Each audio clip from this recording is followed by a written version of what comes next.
Agharta, the Hollow Earth. Let's start. They say that if you walk away from it, it's a good landing, so I guess I should stop complaining and tell you my story.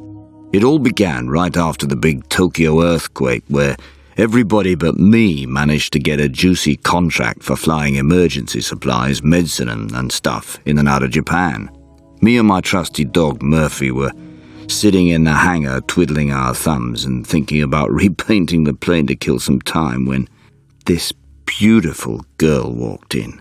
Did I say walked? It's more like she eased in with that nice walk that's so easy on your eyes, you know. I can assure you she was a real looker with blonde hair, blue eyes and a warming smile. Her father apparently was a famous scientist that had disappeared during an expedition to the North Pole some years ago. Everybody presumed him dead, along with the rest of his expedition. A few months ago, however, the girl received a strange shortwave radio message from her father warning her about visiting Asia in the near future and saying that he was still alive. Radio reception was awful. She wasn't really sure whether this was what he'd said, but at least she knew that her father was still alive.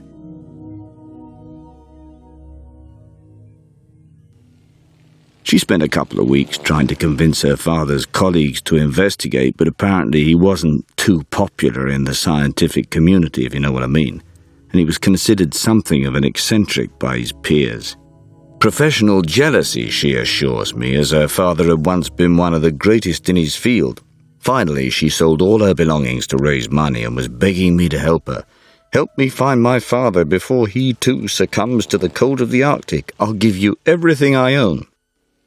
Well, what could I say? See, I've got this thing about damsels in distress, and I'm a sucker for that blonde, blue-eyed Scandinavian type. So I accepted. Of course, I also needed the money. See, I figured all it would take was a quick, cold flight to the last known position of the expedition and some circling around a bit until I saw something or had to go back for fuel.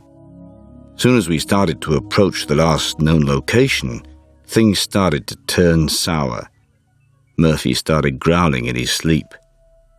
I know it might sound a bit superstitious, but if Murphy senses something's wrong, I trust his senses. That dog saved my hide so many times it's frightening. Let's just say I started getting really worried about that sleepy growling.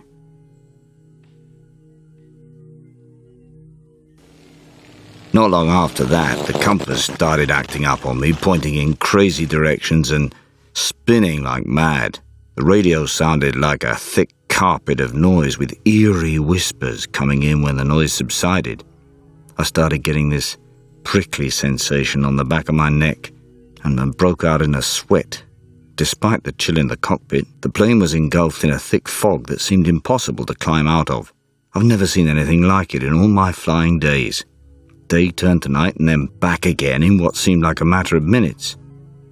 The final straw was when the engine started coughing, seemingly unable to work in this thick super fog. I started looking for a level place to park my bird when from out of nowhere, this cliff appeared.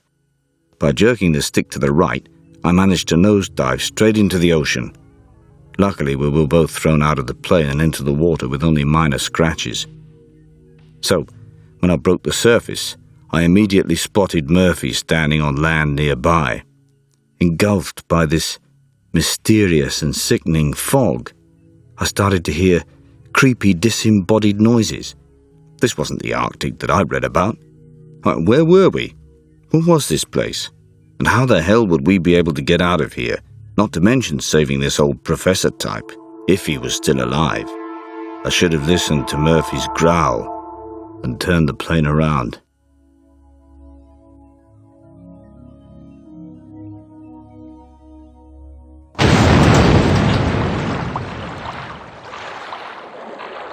If you can walk away from the plane, it's a good landing, right? And so it begins. Well, one thing's certain, at least. We won't be flying home in that plane. Assuming you don't get killed a million times. Right, left mouse button where you want to go, right mouse button where you want to throw. Shift to run, control to duck. F1, F2, F3, choose weapon, choose item. Press space to drop.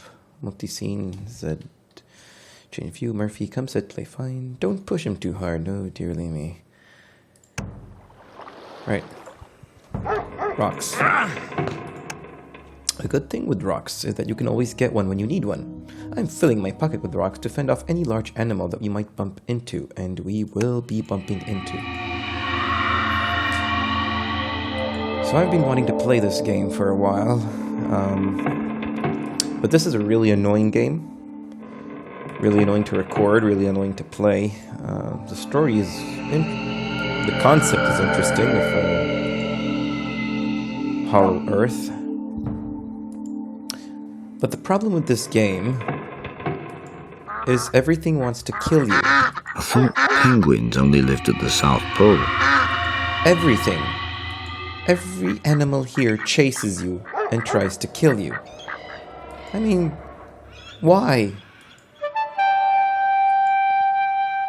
And you don't have a proper weapon. You have this stone, right? Which basically shocks them and they freeze for a couple of seconds before chasing you again.